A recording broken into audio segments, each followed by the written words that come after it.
step one. Hello, all. Turn on the mic. Thank you for having me. I feel like you're the elephant in the room, right? Of like people looking at you like you're not a marketer. Yeah, definitely. Definitely not a marketer. Definitely odd man out here, but it's great to meet everybody, see some great faces, so thanks.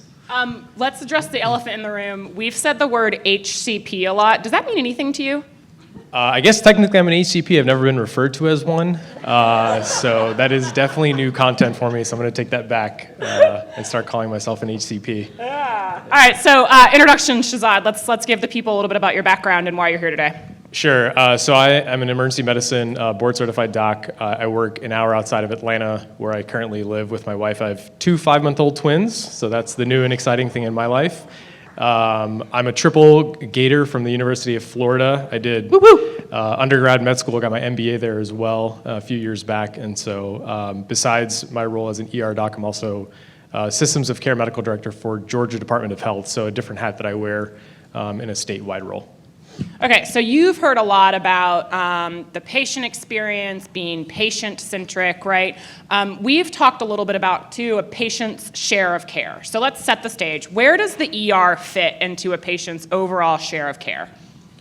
So I think the ER plays a significant role. I've had some conversations with other marketers and kind of within the hospital system for administrators that work within patient experience, and we talk about the ER and we talk about how do we segment patients' care throughout a system. And so we talk about primary care, specialty care, urgent care, and emergency care.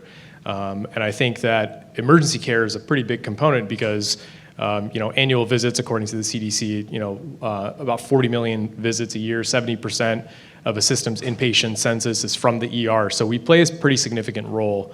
And I think when we talk about patient experience, we talk about being patient-centric. Even within our own system, we can show that the experience that a patient has within the ER correlates really highly with what the remainder of their experience is when interacting with other doctors in the system, and even moving outside of that system when they go back to seek additional care. The ER sets the tone for that, so I think it's extremely important. So, but you mentioned the ER has the most number of visits, but it's like the least profitable, right? Yeah, so specialty care is definitely more profitable. So when you talk about like orthopedics, cardiology, GI, neurosurgery, those are the specialties that definitely drive bottom line revenue for hospitals. ERs are historically not profitable. A lot of them require subsidies in order for them to work. And the reason that they exist is because patients need to go somewhere in order to find their care. So it's really the front door for systems and how they end up in the hospital and how we fill up our hospitals. And then once the patients are in the hospital, that's where the revenue comes in. So still the front door of what's going to drive bottom line. So as someone who's dealing with how many patients a day would you say you deal with? Personally, probably about 40 to 50 a day between my personal role of seeing patients. I supervise resident physicians, and then I also supervise APPs, which includes our PAs and nurse practitioners. So on a daily basis, probably touch about 50 lives a day, I would say. I'm going to just pause and look at Miranda's face. Her mouth literally just dropped. Margarita. Yeah. So how have you seen the patient experience change over the last 5 years?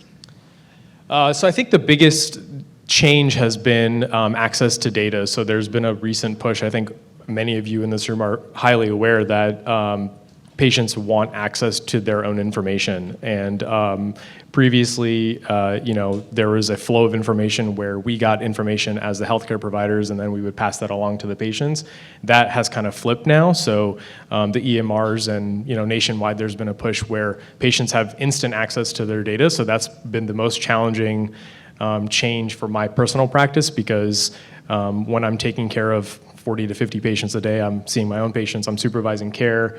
There's a lot of things that are going on that I need to take care of, but when we order diagnostic studies like lab work and imaging, patients are actually getting those results before I even have time to see them. So patients will often flag us down and say, hey, my information is back, you haven't been back. Without the realization that I'm taking care of 50 other people at the same time. So that's been the biggest shift in terms of patient expectation and the need to get instant interpretation of that information, which has been really challenging. So you're seeing 40 to 50 patients a day. They're getting their data before you've had time to look at it. How has that impacted your job? It's just made it increasingly more demanding in terms of finding ways to communicate that there's other things going on, and then finding the time in order to slow down and maximize time with patients. So if I'm seeing 40 to 50 patients a day and supervising different roles, that doesn't really leave me a lot of time to talk to the patients, and they get a ton of data very, very quickly. So when we order 12 lab studies and 2 imaging studies, let's say on average, they get all of that back within 2 hours, and that happens for me 50 different times in a shift. And so it's difficult for me to slow down, and really this is my new goal as a doctor, is to spend the time with the patients on the back end rather than the front end, getting an idea of why are they in the ER very quickly so that we can get their process started. So that they can get their lab work and their diagnostic studies, and we can try to work towards figuring out what's going on. So I may not spend a lot of time with them on the front end, but on the back end, making sure that I slow down and I ask them, do you have any questions for me? You've had a chance to look at your data. What is it that stands out about your data that you're worried about? And how can I interpret that for you? Because there's a big knowledge gap, right? I went to medical school and trained and have knowledge of what results mean. But patients, while they're getting that information, they're getting it in a way that's not being interpreted for them. So it's essentially just looking at an Excel spreadsheet and you have no idea what to do with a bunch of cells. So that's kind of where I'm at. It's a bunch of ones and zeros almost, exactly, right? Yeah, exactly. So then are you almost analyzing their results in real time with them? Or are you saying, hey, let me have a chance to digest it and I'll come back and we can talk through it together? So I do both, really. I take it on a case-by-case basis. I think there's a few patients that they don't want to wait. They don't want to see you walk away from their bedside because they think that you're not going to ever come back, even though it may take 20, 30 minutes for you to come back with all the other distractions. So it also just depends on how busy we are on that day. I think lately one of the biggest advantages that I've been using is patients have, we use Epic as an EMR within our system, and they get information, their labs are on their phone, and so I've just started to carry my phone, and so I just have Epic open with them, and I just say, okay, well, pick the piece of information that you want to know about and why you're here, and let's interpret that in real time. So rather than walking back and forth to a desktop, which is still how we function, unfortunately, in 2024 in hospitals, I just pull up my phone and I ask them to do the same and then interpret that in real time. Okay, so we've talked a lot about kind of this dichotomy between direct-to-consumer marketing and healthcare professional marketing, and there's so many pharmaceutical advertisements on TV. So do you have patients coming in almost self-diagnosing themselves or be like, I saw this drug on TV and I want it? Does that happen with you? Yeah, all the time, actually. I think the best example, and I've thought about this, was that we've all experienced is COVID. There were so many drugs that were made available as a result of COVID. There was a lot of innovation going on, lots of research, lots of drugs were being pushed out fairly quickly. And so patients were coming in asking for specific treatments. And early on in COVID, we were using those treatment options because there really was not much else available. So as a population and as a group of providers, we're really just trying to prescribe and treat our patients the best to our ability, and that's what we had at the time.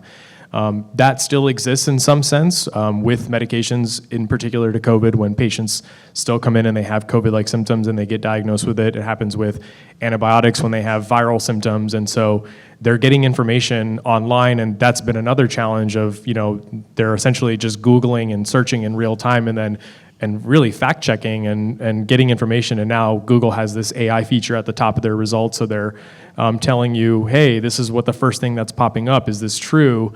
And so you're becoming sort of a fact-checking mechanism and cross-referencing and then trying to cite peer-reviewed data that I've reviewed and kind of interpreting, well, I hear what your concern is. I hear your desire for a treatment that you've seen and that is made available to you by a Google search, but this is peer-reviewed data that I've reviewed. This is my interpretation of it. This is what I would do, and kind of personalizing and relating that information back to them. So oftentimes, or in this example, they come to you saying, hey, I want this particular drug, but you're getting other data that says it might not do anything else, right? Do you guys have back and forth, or are they still kind of adamant that this is what they want because they've seen all of the commercials or the benefits from it? Yeah, so there's definitely a back and forth. I think where I land nowadays is I review that try to always review peer review data and be up to date on all this information. And then when they ask for a specific drug, cite that peer review data to them and have a conversation about risk and benefits, because my number one goal as a physician taking care of them is, one, will the drug work? Two, will it cause significant side effects? And most important of all, will it do harm? And then I try to interpret and answer those questions for my patients that I take care of, and when they talk about specific drugs. And then I use the opportunity to relate it back to myself or to a family member or to a loved one of I would or would not do this.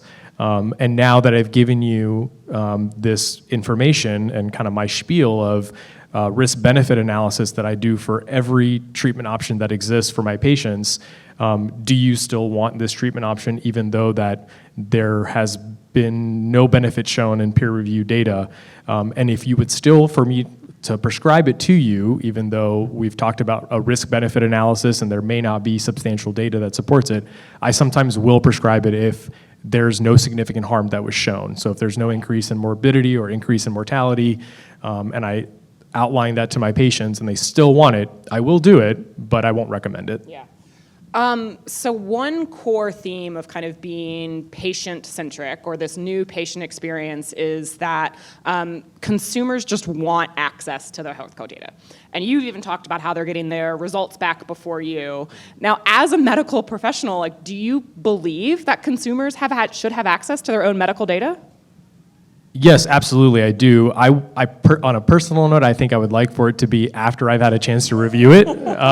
So that would be great. I mean, my role as an ER doctor is very different than somebody that's seeing patients in an office, and so there's often delays in patients getting their information. Lab work gets sent off, it comes back days later.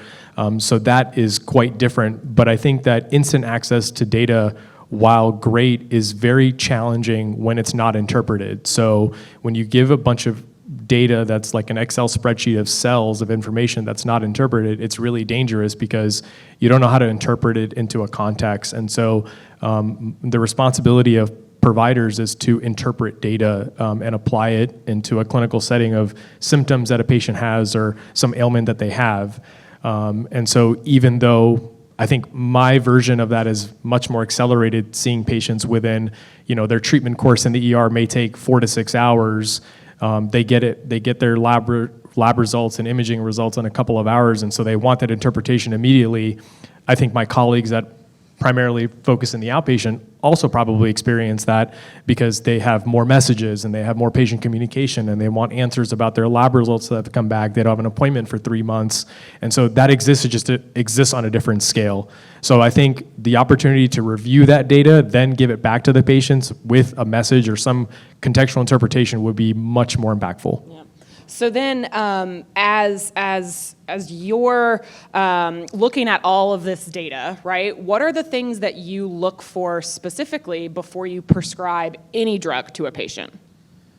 The most important thing is just peer-reviewed data and what has research shown about the efficacy of a drug and its safety, and kind of touching back to the questions that I mentioned earlier of, does it work? Are there side effects, and does it do any harm? The last piece of it for me is affordability. I think one of the biggest complaints that I get from patients in the ER is, you're recommending this drug, but I can't afford it. There's no coupons available, or the price is too high. So while it may work, I need a next best alternative because I can't afford it. And are you prepared to provide them that next best alternative, or do you have to kind of go back and research? A lot of it, there are certain medications that I think we prescribe enough that we have next best alternatives, and we look at insurance coverage and kind of well-versed in certain drugs, but I think that there are definitely nuances out there that require additional research, and I'll just do that research with the patient at the bedside to say, okay, well, this is what we're trying to treat, this is my recommendation. If there are barriers, how do we overcome those barriers, and what's the next best treatment? Yeah. And that's the conversation we have. So then you're directly in the field, right? So what trends are you kind of keeping an eye on as it relates to this overall patient experience? I think the three biggest pieces that I see are patients want something that's convenient, affordable, and quality. So they're analyzing those three qualities and making decisions for themselves about what is most important to them as a patient or consumer, however you label them. And I think the biggest trend that I've heard about as a physician is this idea of micro-hospitals that are kind of popping up throughout the United States. I think one of the previous speakers mentioned about how 70% of our US population exists in communities and 30% are in these major metropolitans that can access the highest levels of care. Well, those 70% of patients that live in communities want care brought to their communities. So rather than accessing big hospital systems that are expensive and old and they're not new, well, micro-hospitals offer an in-between of between urgent cares and ERs and big hospital systems. And so they're newer buildings, they offer inpatient medicine, they offer some ambulatory surgical procedures, and they exist right within where they live. And physicians are coming to them and providing care in this, small microcosm. And I think patients are really intrigued by that because they have the opportunity to get quality care in newer facilities. Well, and it goes back to the theme from the last panel is all about access, right? I mean, the drug or the prescription can't do anything for them if they can't get to it. Right. Yeah, so I think the access is hugely important, and I think as you switch from like major systems into micro hospitals and something that's beyond an urgent care and ER, I think you're going to see patients that are motivated to go and get care when they need it because it's within their community and they feel comfortable there. Yeah. So let's pivot. We also talked a little bit about the peer review data, right? So you want to make sure that the data is clean, the data is worked. I imagine many companies in here have figured out how they can get peer review data of their drugs, right? So what about like sponsored studies? Like, are you looking at those as you're taking in all of the data when it comes to before prescribing a particular drug? Yeah, I think studies that are sponsored by the pharma companies is just a thing that is kind of the norm now. And I think one of the most important things is, and in conversations that I've had is pharma companies being transparent about that process and then having a commitment to reducing bias within the studies.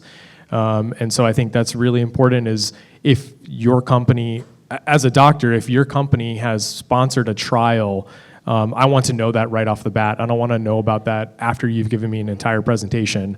And I think that leading with that information that, yes, this trial was sponsored by us. Yes, we've done work to reduce bias within the study. This is how we've done it, and here's our data, and what are the outcomes. I think that's incredibly powerful when you talk amongst a group of physicians and providers. So we talked a little bit about your point of view for the patient experience, right? How that's kind of changed your day-to-day job. Let's pivot a little bit to how you interact with either pharmaceutical companies or how you just absorb information. So where do you hear about new drugs? Is it on TV like the rest of us? Yeah, definitely. So I get to see, like Kay mentioned, the campaigns that you all work in to expose consumers or patients. I still see those as a provider, but I don't really take the same type of information from them. The information that I get from those ads is, well, this is what my patient is seeing, and that when I see them in the ER, this is what they're going to tell me about, and they're going to ask me about it. For me personally, when I'm trying to look for new drugs, it's less of the targeted, information that I get on my own social media accounts. It's more one peer-to-peer. So what are my peers recommending in specialty services that I interact with in the ER and provide some continuity of care in the ER for those patients. And then secondarily, what's called free open access medical education, FOMED. And then so that's what I look at myself is, what are those online medical communities, specifically free open access medical information that may not be this top tier peer review journal, but I have a colleague that is looking at information that's being published, digesting it, and then providing it back to me on a doctor to doctor level. It's not necessarily doctor to patient level because I think that requires additional filtering and reframing for patients. But the scientific knowledge that was mentioned previously and getting that information to myself as a fellow physician, I want to hear that from somebody else that's sort of my equivalent.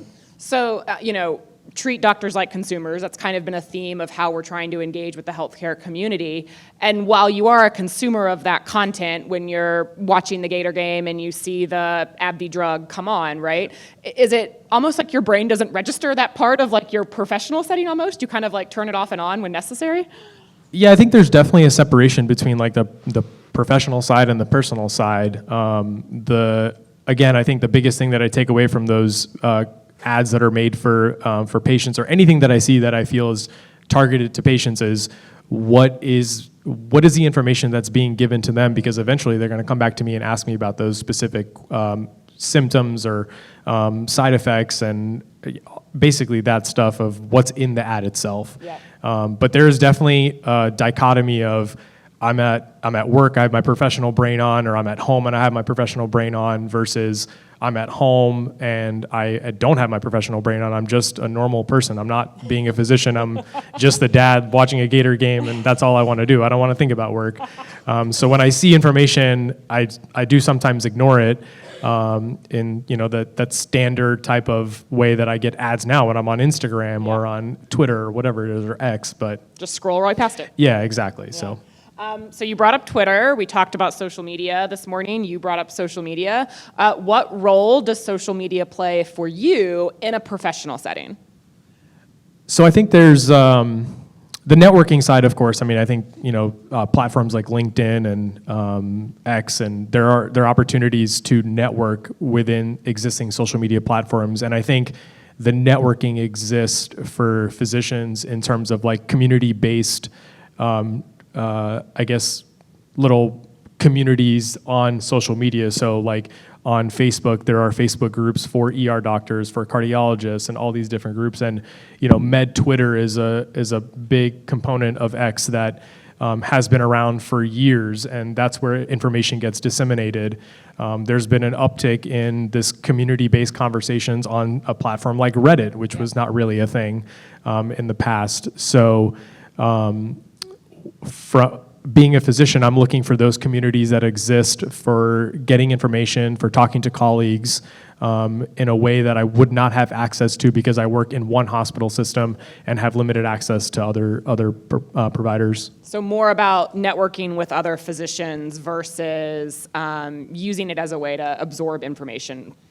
Yeah, I think it's both. I think absorbing information comes from my peers. I think fellow physicians look for other peers to provide them with information. I think word of mouth is the most powerful way of communicating information within the healthcare community. Yeah. And online, I'm part of a Facebook group. We hear about new drugs that are coming out, or treatment options, or instead of doing certain invasive procedures, maybe we should do this instead, and we should pivot to this type of information.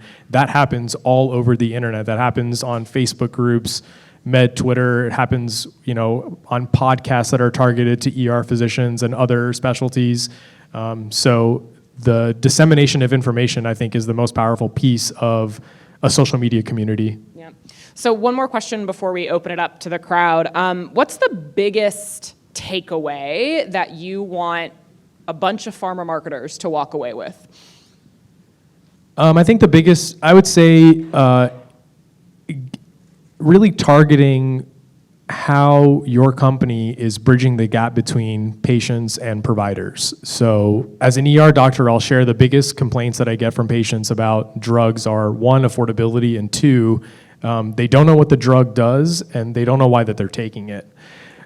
So working in the ER, I have a pretty large exposure to patients that have very low health literacy. They're not taking it because of cost. CDC cites a lot of this data. Like 12% of patients in our country are proficient in health literacy. 9 million patients a year are not taking their drugs because of affordability. And so that becomes a big challenge for us as healthcare providers, getting our patients to understand what they're taking and to stick with what they're taking. And so from my perspective, I would ask, how can your companies do a better job of informing patients about their disease process, why they're taking drugs, and what resources are available to them in terms of affordability? Is it a reward program? Is it a coupon? What is it? Making it easier to navigate. Wow, that's great. Questions? Oh.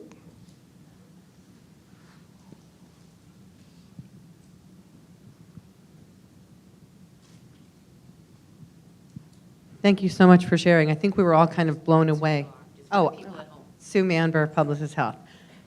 We were blown away by 50 people a day. Like, we're still wrapping our head around that.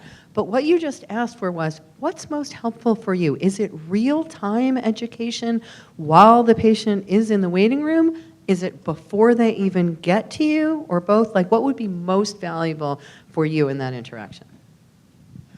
I think it's education before they come into the ER, and I think it's a minority piece of when they are in the ER, but I think it's before and after, because a lot of the time that I spend with patients nowadays is talking about what they are taking, reviewing their medications, and really trying to figure out why they're not taking it. And a lot of the times they just don't understand, well, for example, if I have high blood pressure, what exactly is the drug doing? And then recently I've taken the approach of giving them the top 3 side effects that they can expect to experience when they take this medication. Because when they see certain ads, and I see these ads all the time, and the ad says, you may experience, and it goes through this laundry list of things, the patients are like, well, which one am I gonna get? And they have no idea. And so they want to get high-level information that's filtered down into things that will affect them the most, and so that's what I do. Okay, we have time for one more question. Hi, thank you. Very insightful. I'm May. I'm with Sandoz, a generics and biosimilar manufacturer. If you don't know who we are, we used to be part of Novartis, but we had a divorce. Anyway, very insightful. 2 questions. Naming is very important, right? And we talked about, our marketers, we call you HCPs. Is there another term that would be more preferred so we don't irk you guys? We are changing the industry live right here, guys. Yeah, so my recommendation would be to focus more on physicians and APPs, which is advanced practice providers. So I think when we talk about healthcare professionals, and the theme that I've heard so far in the first half of the day is basically physician focused. But there's a huge component in our country where we have nurse practitioners and PAs that are prescribing medication, seeing patients. And so that is a huge community. So I think if you want to talk about specifics and where folks are getting information, where I get my information as a physician is quite different than where a nurse practitioner would get information or a PA. Those communities and those resources are very, very different. And so if you can target your information to the specific provider, that I think would drive much better results. No, that's very insightful because we just blank as HCP, but to doctors, it doesn't gel. Secondly, do you actually like seeing sales representatives? So, to be honest, I'm pretty shielded from sales reps because I'm in the ER, which I think is also a missed opportunity because of how many patients we see. I mean, if you think about, it's like 40% of patients in America come through an ER. So that's probably your healthcare provider, your ER doctor, your PAs and stuff that work in acute care settings that are being missed because somebody mentioned that 50% of Americans don't have a primary care doctor. Well, I'm their primary care doctor. So I'm starting their medications and kind of continuity of care, like I'm setting those things. And so I think from the basics of what I've heard in half a day, I think that's a missed opportunity. Y'all, I would love to keep this going for another 40 minutes. I think we have plenty of questions to do so, but unfortunately we have to wrap. Shehzad, thank you so much. Thank you for having me.